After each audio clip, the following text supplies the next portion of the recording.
You read the title. You know what's happening. So let's get right down into it.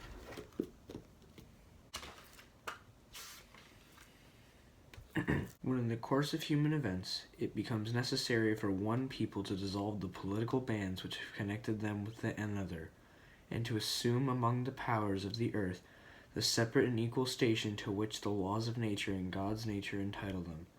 A decent respect to the opinions of mankind requires that they should declare the causes which impel them to the separation.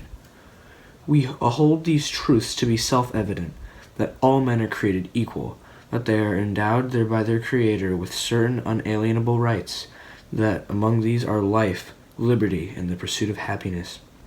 That to secure these rights, governments are instituted among men, deriving just powers from the consent of the governed, that whether and ever any form of government becomes destructive of these ends, it is the right of the people to alter or abolish it, and to institute new government, laying its foundation on such principles, and organizing its powers in such form, as to them they shall seem most likely to affect their safety and happiness. Prudence, indeed, will dictate that governments long established should not be changed for light or transient causes, and accordingly all experience hath shown that mankind are more disposed to suffer, while evils are sufferable, than to right themselves by abolishing the forms of which they are accustomed. But when a long train of abuses and usurpations, pursuing in variability the same object, evinces a design to reduce them under absolute despotism, it is their right, it is their duty, to throw off such government, and to provide new guards for their future security. Such has been the patient sufferance of these colonies, and such is now the necessity which constrains them to alter their former systems of government. The history of the President, King of Great Britain, is a history repeated in juries and usurpations, all having in direct object with the establishment of absolute tyranny over these states. To prove this, let facts be submitted in a candid world. He has refused to assent to the laws, the most wholesome and necessary for the public good. He has forbidden his governors to pass laws of immediate and pressing importance, unless suspended in their operation till his assent should be obtained, and when so suspended he has utterly neglected to attend them.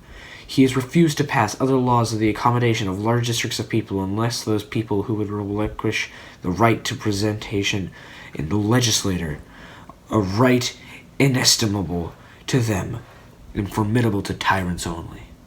He has been called together the legislative bodies of public records for the sole purpose of fatiguing them into compliance with his measures. He has been dissolving representative houses repeatedly for opposing with many firmness his invasions on the rights of the people. He has refused for a long time, after such dissolutions, to cause others to be elected, whereby the legislative powers, incapable of annihilation, have returned to the people at large for their exercise, in the state remaining, in the meantime, exposed to all the dangers of invasions from without, the convulsions within. He has endeavored to prevent the population of these states, for the purpose of obstructing the laws for naturalization of foreigners, refusing to pass others to encourage their migration hither, and raising the conditions of the new appropriations for lands. He has obstructed the administration of justice by refusing to assent his laws for establishing judiciary powers. He has made judges dependent on his will alone for the tenure of their officers and the amount of payment of their salaries. He has erected a multitude of new offices and sent hither swarms of officers to harass our people and eat their subsistence. He has kept among us in times of peace standing armies without the consent of our legislators. He has affected to render the military independent of, to superior of, the civil power. He has combined with others to subject us to jurisdiction foreign our constitution and to unacknowledged by our laws, giving his assent to their acts of pretended legislation, for quartering large bodies of armed troops among us, for protecting them by mock trial from punishment for any murders which they should commence on the inhabitants of these states, for cutting off our trade with all parts of the world, for imposing taxes on the U.S. without our consent, for depriving us, in many cases, of the benefits of a trial by jury, for transporting us beyond seas to be tried for pretended offenses, for abolishing the free system of government and English laws in a neighboring province, establishing therein an arbitrary government, and enlarging its boundaries so as to render it once an example and fit instrument for introducing the same absolute rule into these colonies, for taking away our charters, abolishing our most valuable laws, and altering fundamentally the forms of our governments, for suspending our own legislators and declaring themselves invested with power to legislate for us in all cases whatsoever. He has been abdicated government here by declaring us out of his protection and waging war against us. He has plundered our seas, ravaged our coasts, burned our towns, destroyed the lives of our people. He is at this time transporting large armies of foreign mercenaries to complete the works of death, desolation, and tyranny already begun with circumstances of cruelty and perfidy scarcely parcelled and the most barbarous ages, and totally unworthy of the head of civilized nation. He has constrained our fellow citizens, taken captive on the high seas, to bear arms against their country, to become the executions of their friends and brethren, to fall themselves by their hands. He has excited domestic insurrection among us, and he has endeavored to bring on the inhabitants of our frontiers the merciless Indian savages, whose known rule of warfare is undistinguished destruction of all ages, genders, and conditions. In every stage of these oppressions, we have petitioned for redress in the most humble terms. Our repeated petitions have only been answered by repeated injury. A prince whose character is thus marked by every act she may define as a tyrant is unfit to be the ruler of the three people. Nor will we be wanting our attentions to British brethren. We have warned them from time to time our attempts by their legislator to extend an unwarrantable jurisdiction over us. We have reminded them that the circumstances of their immigration and settled here.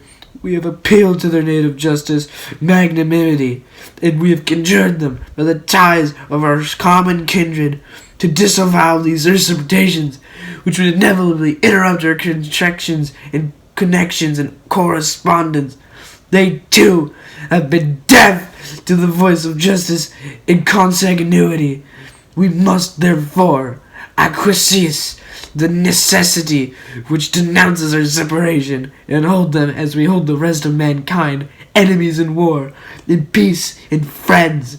We, therefore, the representatives of the United States of America, in General Congress, assembled, appealing to the Supreme Judge of the world for rectitude of our intentions due, in the name by the authority of the good people of these colonies, solemnly publish and declare that these united colonies are, and of right ought to be, free and independent states.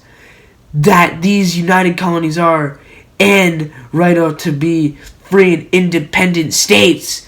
That they are absolved from all allegiance to the British Crown, and that all political connection between them and the state of Great Britain is, and ought to be, totally dissolved, and that, as free and independent states, they have full power to levy war, conclude peace, contract alliances, establish commerce, and to do all other acts and things which independent states may of right do. And for the support of this declaration, with a firm reliance on our protection of divine providence, we mutually pledge to each of our lives, our fortunes, and our sacred honor. Did you think I was done? The Bill of Rights. The first 10 amendments of the Constitution were ratified December 15th, 1791, and have formed what is known as the Bill of Rights. These amendments were transcribed in their original form.